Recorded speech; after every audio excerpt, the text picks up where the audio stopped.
तुम लोग अंदर नहीं आओगी? विशा कार से उतरकर इन दोनों से बोली, जो उतरने के मूड में नहीं थे। रात के 8 बज रहे थे। तीनों अभी शॉपिंग करके ही घर लौटी थी। विशा आपी अब घर जाएंगे, अम्मी भी इंतज़ार कर रही होंगी, कल मिलते हैं, आप घर आइएगा, अम्मी भी याद कर रही थी। ओके। रबीका की बात पर यकदम उसे रज़म याद आया, वो भी तो कल घर पर होंगे, संडे जो है कल, वरना तो ऑफिस ही होते हैं। कहाँ खो गई रबीका? चेहरे के सामने चुटकी बजाई। विशा एकदम होश में आई। हाँ ठीक है, कल मिलते हैं, अल्लाह हाफिज़। ओके, अल्लाह हाफिज़। विशा मुस्कुराकर गेट से अंदर चली गई। विशा अंदर आई तो जाने किसकी कार पोर्च में खड़ी थी। कौन आ गया इस वक्त, ये सोची विशा अंदर गई। लाउंज में ही इसकी फैमिली के साथ एक आदमी बैठा हुआ था, जिसकी उम्र 23-32 होगी। देखने में काफ़ी लंबा चौड़ा था। अचानक ही उसने विशा की तरफ देखा। विशा गड़बड़ा गई। हन्नान की भी नज़र इस पर पड़ी तो उठकर इसके पास आया। आपी, ये अब्बू के नए बिजनेस पार्टनर हैं, अब्बू ने दावत दी है, हन्नान ने करीब आकर हल्की आवाज़ में उसे बताया। विशा ने हन्नान की बात सुनकर दोबारा उसे देखा। देखने का अंदाज ही बहुत पुरस्कार था। विशा को वो पसंद नहीं आया, इसलिए नाक चढ़ाकर वापस बाहर निकल गई। वो शख्स जाए तो फिर अपने कमरे में चली जाएगी।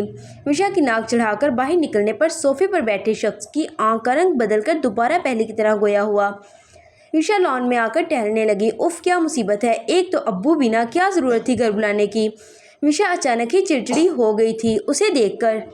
तो विशा चलते चलते रुकी, फिर हाथ में पकड़ा मोबाइल देखा, जहाँ स्क्रीन पर रबीका कॉलिंग नाम जगमगा रहा था। विशा ने मुस्कुराकर यस का बटन दबाया, फिर कान से लगाकर दूसरे को बोलने का मौका दिए बगैर, उफ, मैंने सोचा था घर पहुंचकर सबसे पहले अपनी शॉपिंग तसल्ली से रखूंगी, मगर यहाँ तो ब्रेक पर पाँव रखो लड़की, दूसरे की भी सुन लो। रज़म की आवाज़ सुनते ही उसकी बोलती खुद ब खुद बंद हो गई। एकदम ही सारी थकन और बेजारी उड़नछू हो गई। एक बार कान से हटाकर मोबाइल की स्क्रीन को देखा, दोबारा कान से लगाकर हैरत से गोया हुई। क्या आप हैं? विशा की बात सुनकर रज़म को हंसी आने लगी। मैं ही हूँ। क्यों मैं नहीं हो सकता? नहीं, मैंने ऐसा कब कहा? मगर ये तो रबीका का नंबर है। विशा अभी तक हैरान होकर पूछ रही थी। भला रज़म ने क्या बात करनी थी इससे? हाँ पता है उसका, तुमसे कुछ बात करनी थी, इसलिए बहाना करके ले लिया। ओ, मुझसे क्या बात करनी है? विशा बालों की लट हाथ से कान के पीछे करती धड़कते दिल के साथ पूछने लगी। उफ, रज़म को इस वक्त कौन सी बात करनी है, सोचती हुई बोली। अच्छा तो बताएं क्या बात है? यही कि अब तुम्हारा हाथ कैसा है पूछना था। कुछ और चाहता था, मगर कुछ और कह गया। विशा तो रो देने को हो गई। बेचारी पता नहीं क्या क्या सोच रही थी। रज़म ने इसकी सोच पर ठंडा पानी ही डाल दिया। ये बात करनी थी आपको? विशा हर लफ्ज़ चबा कर बोली। रज़म ने अपनी पेशानी 2 उंगलियों से मस ली। तो मोहतरमा का मीटर घुमा दिया है, अब रज़म सुनते रहो। रज़म सोचता कुछ कहने ही लगा था जब विशा ने गुस्से में बाइक कह के कॉल डिस्कनेक्ट कर दी। रज़म ने कान से मोबाइल हटाकर घूरा। शिट, ये बात करनी थी और मैं स्टूपिड पता नहीं क्या क्या सोच लिया था। विशा गुस्से में अंदर जाने लगी जब किसी से बहुत ज़ोर से टक्कर हुई। इससे पहले वो गिरती, किसी ने उसके कमर के गिर्द हाथ से पकड़कर झटके से अपने करीब किया। वो जो भी था बहुत सख्त गिरफ्त थी इसकी। उसे लग रहा था कमर में दस गया हो। विशा ने कराह कर टकराने वाले को देखा तो सांस ही रोक ली। गुस्से में वो भूल ही गई थी कोई अनजान शख्स घर पर है। ब्यूटीफुल सरसराती आवाज़ में इसके कानों में गूंजी। काहल उसे देख कर रहा था। बहुत हसीन हो तुम। इसकी बात पर विशा ने गुस्से से पीछे हटना चाहा, मगर छुड़वा न सकी, सिर्फ तड़प कर रह गई। छोड़ो मुझे जलील इंसान, विशा ने गुस्से से गुर्रा कर कहा। कैसा बेहुदा इंसान था जो पहली बार आया और अपनी औकात दिखाने लगा। बदतमीजी मत करो, मेरा गुस्सा सह नहीं पाओगी। झटके से उसे छोड़ता वो आगे बढ़ गया। विशा बहुत ज़ोर से ज़मीन पर गिरी। आज शदीद कमर में दर्द की टेसें उठी। होंठ बंटकर उसके ने पीछे देखा जहाँ कोई नहीं था। अभी अब्बू को बताती हूँ, किसी जानवर को घर पे बुलाया लिया है। विशा कमर पर हाथ रखती लाउंज में गई और वहीं साकत रह गई। लाउंज में अभी भी सब बैठे बातों में मशगूल थे। विशा की नज़र इस शख्स पर ठहर गई जो अभी कुछ वक्त पहले इससे बेहुदा बातें कर रहा था। बार बार पलके झपक कर देखा, मगर वो शख्स वहीं बैठा था। अरे विशा आओ, नरीम बेगम ने उसे देखते ही करीब बुला लिया। नहीं अम्मी, बहुत नींद आ रही है, सॉरी, गुड नाइट। विशा हिम्मत मजा करती बोलकर तेज़ी से अपनी रूम की जानिब बढ़ गई। थक गई है बच्ची, वरना ऐसा नहीं करती। नौरैन बेगम मुस्कुरा कर काहिल से बोली, जो कोई बात नहीं कहता। किन अखियों से उसे जाता देखकर धीरे से बोला, ब्यूटीफुल। रूम में आते ही उसने अपने कमर को दोनों हाथों से दबाया। ये क्या था? वो तो गेट की जानब गया था, हो सकता है वापस अंदर चला गया हो। विशा सोचती बेड पर बैठ गई। हाँ, यही हुआ होगा। उफ, मेरी कमर, कल ज़रूर बताऊंगी अब्बू को, पता नहीं कहाँ से नाजिल हो गया है। विशा खुद से अहद करती वॉशरूम चली गई। दोपहर का वक्त था, मगर आज भी मौसम बरसने के मूड में लग रहा था। ठंडी सर्द हवा जो कपकपाने पर मजबूर कर रही थी। ऐसे में विशा ने दो स्वेटर पहने हुए थे, साथ बड़ी सी शॉल लपेटे, सुर्ख गाल और नाक के साथ हन्नान और जामिन के साथ अजमगान विला आई। हन्नान और जामिन दोनों ही उसे बार बार देखकर खीखी कर रहे थे। ज़्यादा हंसी नहीं आ रही, बताऊं तुम दोनों को? विशा कपकपाते होंठों के साथ बोली। आज सर्दी कुछ ज़्यादा थी, या शायद इसकी तबीयत सही नहीं थी। दोनों को डपट कर वो लाउंज में आई, जहाँ सोफे पर रज़म बैठा गोद में लैपटॉप रखे कोई काम कर रहा था। एहसास तो उसे पहले ही हो गया था विशा के आने का, फिर भी अनजान बना लैपटॉप पर कुछ है। दूसरी तरफ विशा उसे देखते ही खुल उठी, मगर हन्नान और जामिन जो इस वक्त को वक्फे से देखकर अपनी बत्तीसी की नुमाइश कर रहे थे, उनकी वजह से मुस्कुराहट को जब्त करती दोनों को घूरने लगी। बस कर दो तुम दोनों, मुझे नज़र लगवाना चाहते हो? विशा अपनी कपकपाहट पर काबू पाने की कोशिश करती मसरूई गुस्से से डांटने लगी। रज़म ने उसकी आवाज़ पर सर उठाकर उसे देखा तो देखता ही रहा।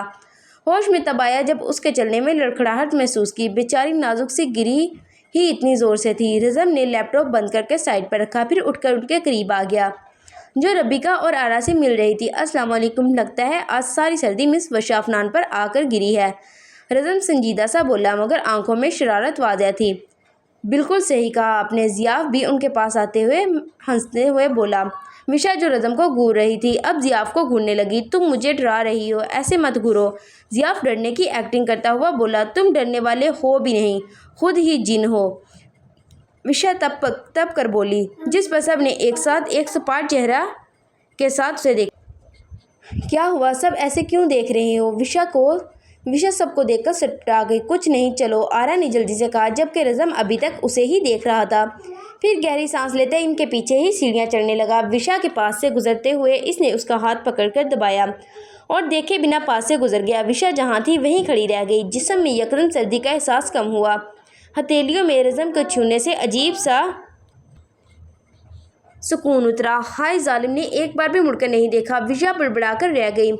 विशा आप ही चले? हाँ चलो। जामिन के कहने पर वो होश में आती जाने लगी। विशा की दूसरी जानब रुख मोड़ने पर रज़म ने अपने कमरे के दरवाजे से झांक कर जाते हुए उसकी पुश्त को देखकर हल्का सा मुस्कुराता दोबारा अंदर चला गया। विशा अपने रूम में आई, लाइट ऑन करती अलमारी से कपड़े निकालकर वॉशरूम में चली गई। कुछ देर बाद वॉशरूम से निकलकर बेड पर जाकर उल्टा लेटकर मोबाइल पर गेम खेलने लगी। कमर का दर्द अब काफ़ी बेहतर था। बैग की वजह से अपने कमर पर देख न सकी, वरना कमर पर जलन हो रही थी। हाथ से चेक किया, मगर ऐसा कोई जख्म नहीं था। थोड़ी ही देर गुजरी होगी कि जब कोई अजीब सी आवाज़ आने लगी। गेम को रोककर उसने गौर किया, ये कैसी आवाज़ है? खुद से कहती उसने झटके से सर उठाकर देखा और बिजली किसी तेज़ी से चीख मारती हुई लेटे लेटे ही घूमते बेड के नीचे गिरी।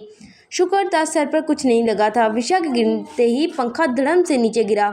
विशा कांप गई। अगर वो ना हटती तो जाने क्या हो जाता उसके साथ। यकदम रूम का दरवाज़ा ज़ोर ज़ोर से बजा। विशा अपी क्या हुआ? दरवाज़ा खोलें।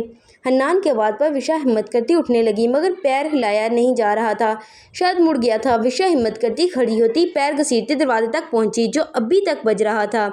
बाहर खड़ा हन्नान भी इसे आवाज़ें दे रहा था। विशा ने दरवाज़ा खोला। हन्नान जल्दी से अंदर आया। क्या हुआ अपी, आप क्यों चीखी? हन्नान फिक्रमंदी से उसे देखकर बोला। विशा ने कुछ भी बोले बगैर हाथ से बेड की जानिब इशारा किया। हन्नान ने उसके बताने पर बेड की जानिब देखा, जहां बेड पर पंखा गिरा हुआ था। ये कैसे गिर गया? आपी आपको लगी तो नहीं? हन्नान ने हैरत से पहले बेड की तरफ देखा, फिर उसे देखने लगा। मैं ठीक हूँ, पता नहीं कैसे गिर गया, मैं अब्बू को बता कर आता हूँ, हन्नान के कहकर जाने लगा। विशा ने उसका हाथ पकड़कर जाने से रोका।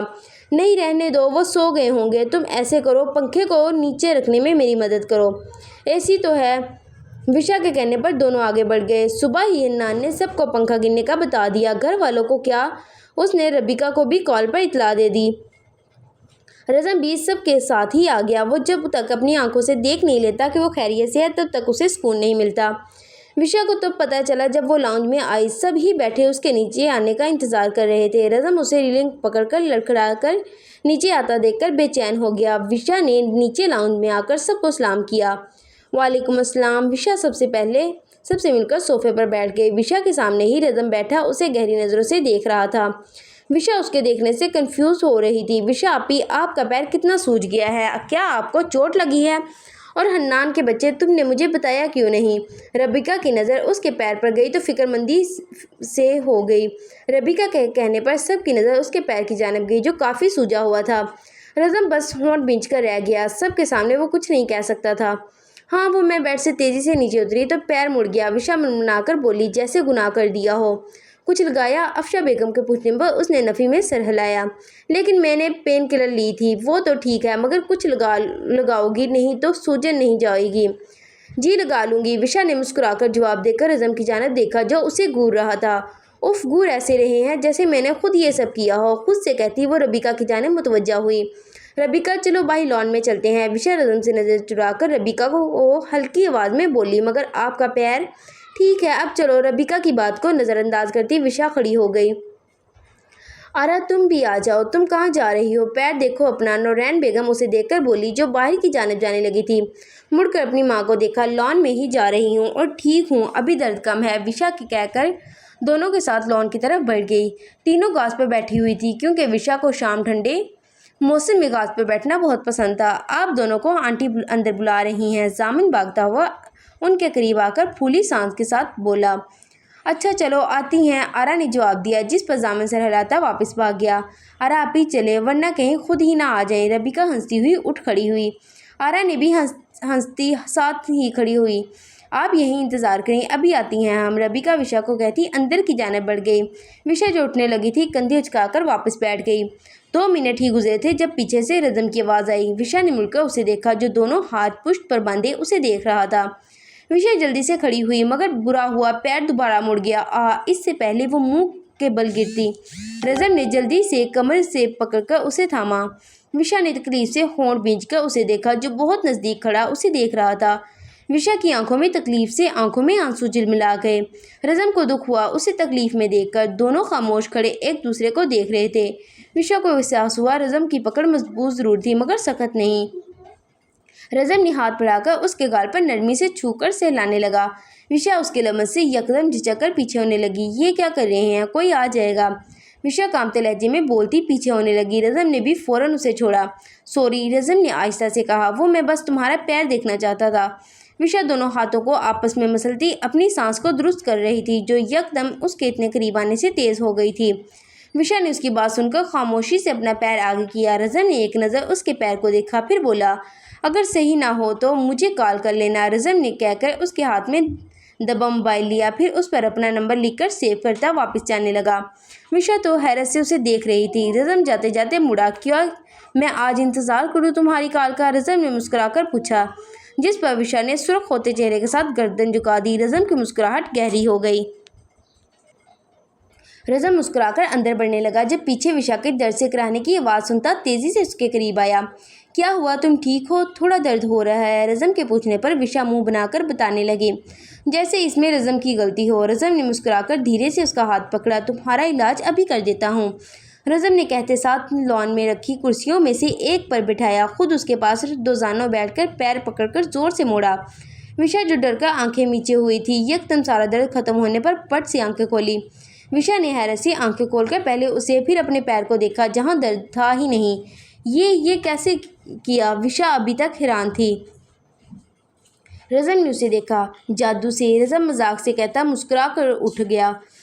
विशा भी झट खड़ी हुई, हैरत थी, दर्द गायब। विशा अभी तक हैरान थी। रज़म गहरी सांस लेकर उसके करीब हुआ, फिर उसके गाल को अपने अंगूठे से सहलाने लगा। इतना मत सोचा करो। विशा को उसकी आंखों का रंग बदलता हुआ महसूस हुआ। आप भी। इससे पहले विशा कुछ कहती जामिन फिर भागता हुआ उनके करीब आया। रज़म तेजी से पीछे हुआ। विशा सर झटक कर अपने भाई की जानिब मुतवज्जा हुई जो बुलाने आया था। जामिन पैगाम देकर वापस चला गया। विशा ने जाते जाते पलटकर उसे देखा। चलें। रज़म मुस्कुराकर उसके करीब आया, फिर हाथ थामकर अंदर जाने लगा। रात के वक्त इनकी वापसी हुई थी। खाना बस आज अफनान हाउस पर ही खाया गया था। रज़म आते साथ ही रूम में गया। जब दरवाज़ा नॉक करके आरा और ज़ियाफ़ दोनों अंदर आई। क्या बात है, कुछ बताना है आपको? ज़ियाफ़ संजीदगी से बोलता करीब आया। विशा के रूम में कल कोई था। ज़ियाफ़ की बात पर रज़म चौंका।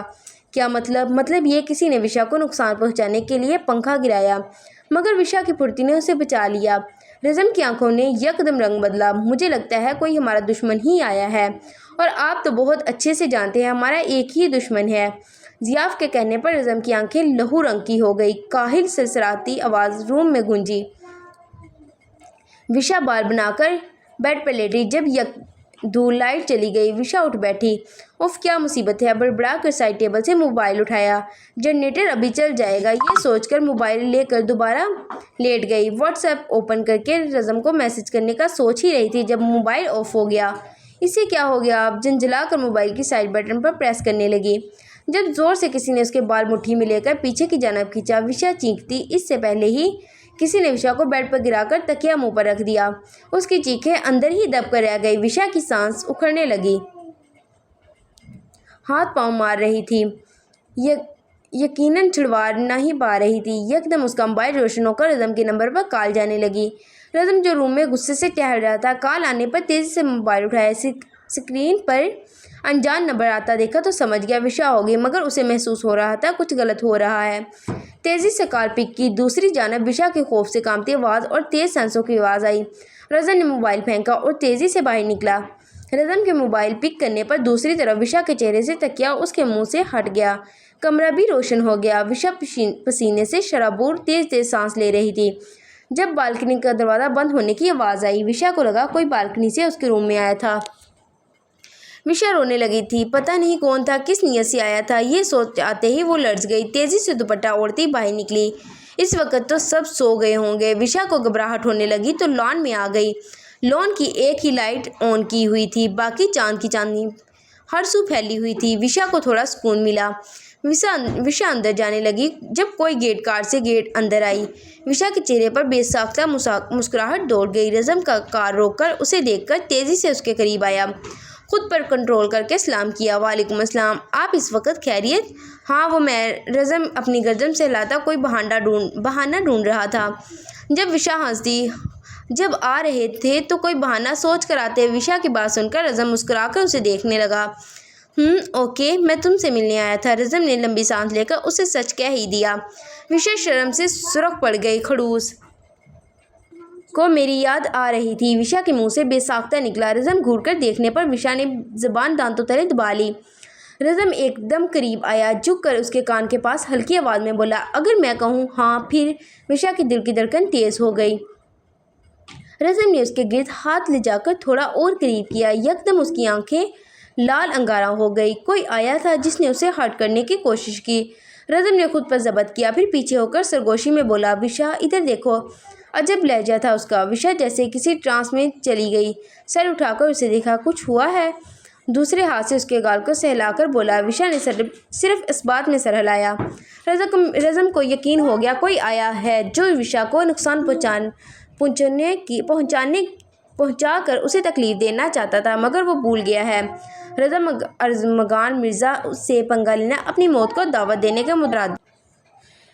रज़म विशा से मिलकर घर आया। लाउंज में ही ज़ियाफ़ इसका इंतज़ार कर रहा था। रज़म को आता देख तेज़ी से उसके करीब पहुंचा। तुम्हारा शक सही है, अच्छा किया जो कल तुम रूम देख आए। रज़म सपाट चेहरे के साथ बोला, मगर वो यहाँ क्या करने आ गया? ज़ियाफ़ परेशानी से पूछा। जैसे भी आया बचकर वापस नहीं जाएगा, और जिसकी शय पर वो इतनी दीदा दिलेरी से विशा के रूम में आकर उसे हर्ट कर रहा है, उनको चीर कर रख दूंगा। रज़म सख्त लहजे में बोल रहा था। ज़ियाफ़ थोड़ा घबरा गया। एक और बात, आरा को बोलो काहिल को मिलने के लिए बुलाए। रज़म हुक्म सादर करता आगे बढ़ गया। मुझे अफसोस होगा काहिल, तुमने अब की बार भाई के दिल पर वार किया है। अब तो तुम्हारा बचना नामुमकिन है। ज़ियाफ़ खुद को गुलामी करता आरा के रूम की जानब बढ़ गया। व्हाट अ प्लीज़ सरप्राइज़, आज इस खूबसूरत जिन्नी कैसे मुझे याद कर लिया। आरा को देखते ही काहिल सोफे से उठता कदम कदम चलता उसके करीब आया, फिर आरा के चेहरे पर आईलेट को पकड़ते हुए गोया हुआ। आरा ने उसका हाथ झटके से पीछे किया। अपनी हद में रहो, वरना तुम तो जानते ही हो रज़म को एक सेकंड नहीं लगेगा तुम जैसे कमज़ोर और बुज़दिल जिन को ख़त्म करने में। आरा के चेहरे पर तमस्खराना मुस्कुराहट आई। काहिल ने उसे गर्दन से दबोचकर फिर चेहरा करीब करके गुर्राया। तुम लोग क्या समझते हो बहुत ताकत है? कमज़ोर तो रज़म है जो एक इंसान से मोहब्बत के पतंगे लड़ा रहा है। पूरे ख़ानदान को ख़त्म करवा दूंगा। आज ही सरदार को बताकर आया हूँ एक इंसान से इश्क किया जा रहा है। कहते ही इसने आरा को ज़ोर से पीछे की तरफ फेंका, मगर वो कोई कमज़ोर नहीं थी। उठकर उसे खा जाने वाली नज़रों से घूरने लगी। आरा का बस नहीं चल रहा था उसे चीर कर रख दे। मैं तुमसे लड़ने नहीं आई हूँ और रज़म ने बुलाया है तुम्हें। आ जाना रात तक, वरना वो खुद आएगा तो तुम्हारे लिए अच्छा नहीं होगा। आरा उसे बुलंद करती गई। पीछे काहिल घूर खोल कर रह गया। बिच विशा अपी तेज से चलें। उफ़ो, और कितना तेज़ चलूँ? भागना शुरू कर दूँ? विशा अपने दोनों भाइयों के साथ अजमगान विला जा रही थी। कल जामिन की बर्थडे है, इसलिए खुद जा रहा था इनवाइट करने। जोशो खरोश में बातें करता जल्दी ही पहुँचने के चक्कर में भागने लगा। जब जाने कहाँ से गली से तेज़ रफ्तार में गाड़ी आ रही थी। विशा जो मुस्कुराती हुई उसे तो कभी हन्नान कहकर कुछ कर रही थी। अचानक उसने यूं ही पीछे देखा तो विशा की सांस रुक गई। गाड़ी बहुत स्पीड में आ रही थी। जामिन रुको, विशा जोर से चीखी, मगर जामिन भागे जा रहा था। गाड़ी करीब आने लगी। विशा घबराकर भागने ही वाली थी, मगर तब तक गाड़ी हिट करती हुई बिना रुके चली गई। जामिन उछलकर रोड की साइड पर गिरा। विशा साखसी अपने छोटे भाई को खून में लथपथ देखती रही। जामिन हन्नान के चीखने की आवाज़ पर जैसे वो होश में आते ही पागलों की तरह भागी। ज़मीन पर नीचे बैठकर कांपते हाथों से उसका सर उठाकर अपनी गोद में रखा। छोटा सा भाई जिसका चेहरा खून से भर गया था। विशा को अपना दिल बंद होता महसूस हुआ। जामिन, जामिन मेरा भाई, कोई है, हेल्प मी, हन्नान किसी को बुलाओ। विशा हिचकियों से रोती जामिन का सर दबाए ज़ोर ज़ोर से चीख रही थी। हन्नान साथ बैठा रो रहा था। विशा की बात पर खड़ा होकर अजमगान विला की जाना भागने लगा कि वो ज़्यादा दूर नहीं था। जामिन उठो, चलो कितनी तैयारियां करनी हैं, उठो बिल्ले। विशा उसे उठाने की कोशिश कर रही थी जब स्पीड में कार करीब आकर रुकी। रज़म, ज़ियाफ़ दोनों तेज़ी से गाड़ी से निकले। हन्नान भी साथ ही था। छोड़ो विशा, ज़ियाफ़ जल्दी से गाड़ी में डालो, हरी अप। रज़म विशा के हाथ पकड़ता ज़ियाफ़ को जल्दी से बोला, जैसे कोई होश ही नहीं था। मेरा भाई। विशा रज़म को देखकर ज़ोर ज़ोर से रोने लगी। रज़म को तकलीफ़ हुई उसे यूँ देखकर। विशा, वो ठीक है, संभालो खुद को, चलो उठो। रज़म ने ज़बरदस्ती उसे गाड़ी के करीब लाया। विशा ज़ियाफ़ को साइड पे करती खुद पीछे उसके साथ बैठती दोबारा उसका सर अपनी गोद में रखा। बिल्ले उठो ना, देखो तुम्हारी बहन, दोनों भाई आ गए हैं। मेरा भाई उठ नहीं रहा, विशा ने रोते हुए मासूमियत से दोनों को कहा। रज़म और ज़ियाफ़ दोनों ज़बत करके बैठे रहे। कैसे तसल्ली देते। रज़म की गाड़ी की रफ्तार बहुत तेज़ थी। 10 मिनट ही लगे थे अस्पताल पहुंचने में।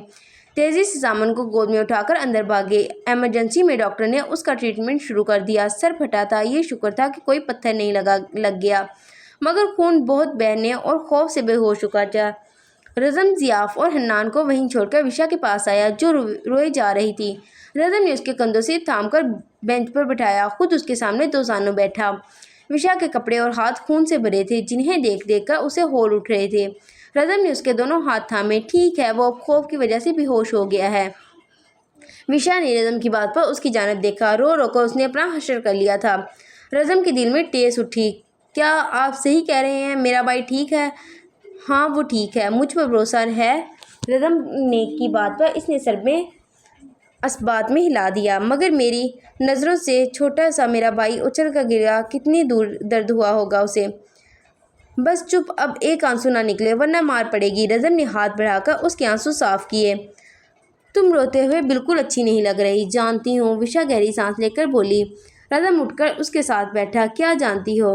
रज़म थोड़ा सा उसकी जानिब झुककर पूछने लगा।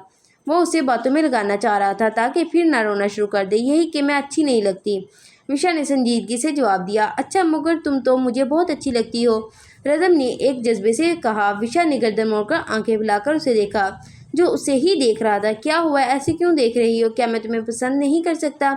इसके बाद पर विशा ने गड़बड़ाकर नज़रें झुका ली। रज़म ने मुस्कुराकर बेंच पर रखे उसके हाथ पर अपना हाथ रखा। विशा ने चौंक कर हाथ को फिर से उसे देखा।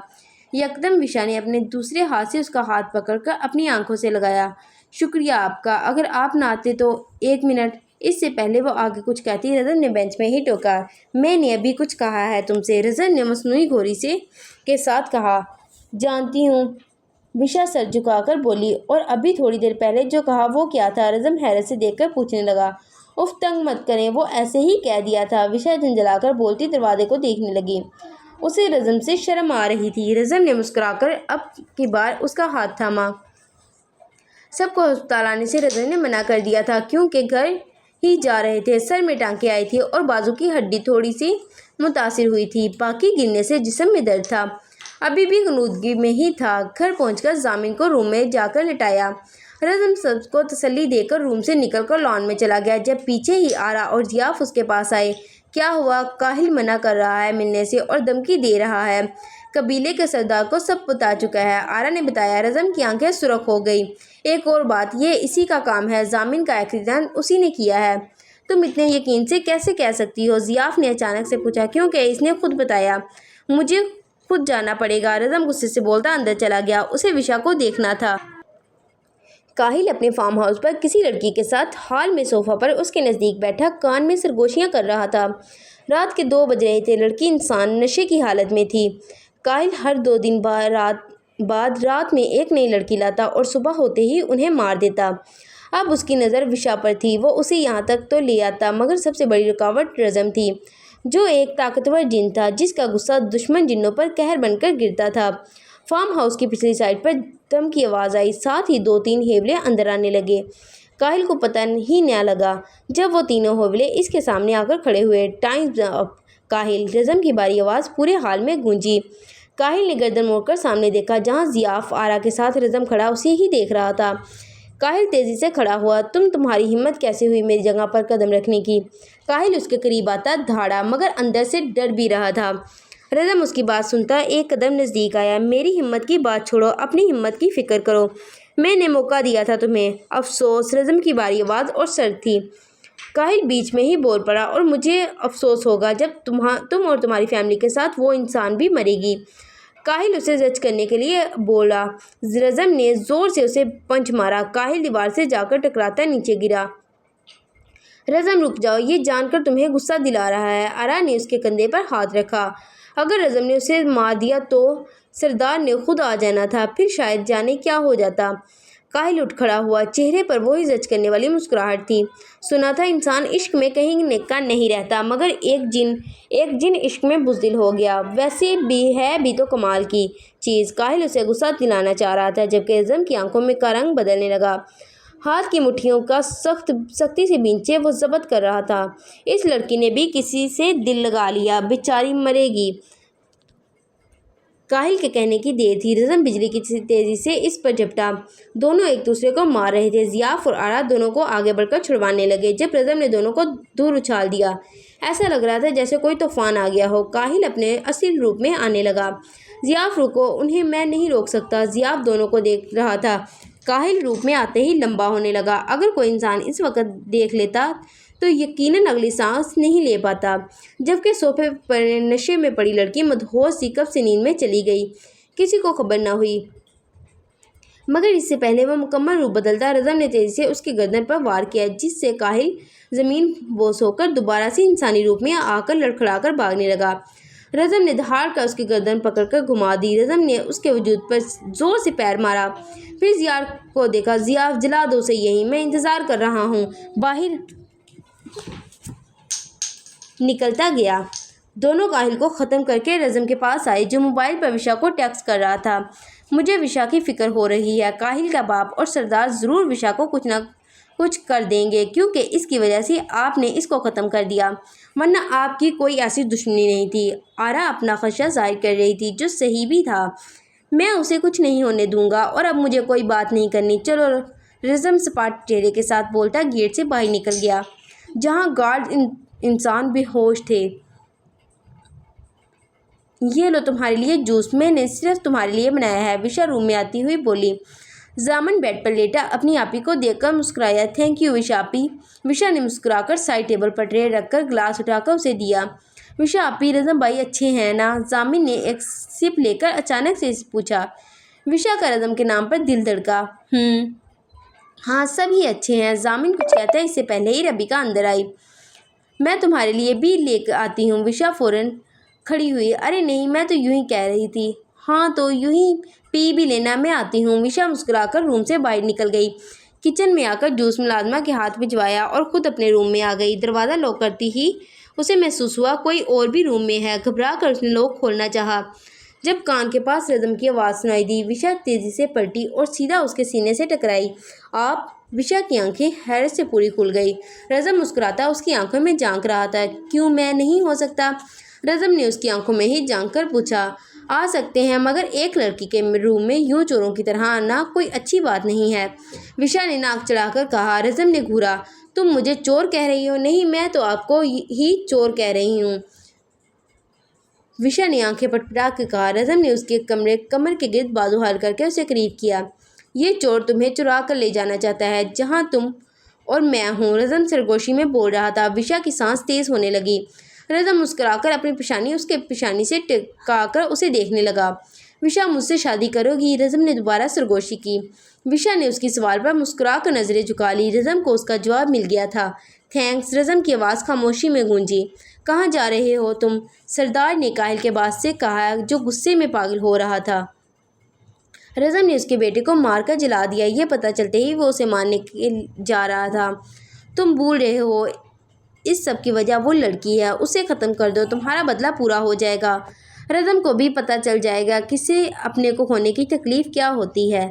रज़म की सरदार की बात पर लहू टपकाती आंखों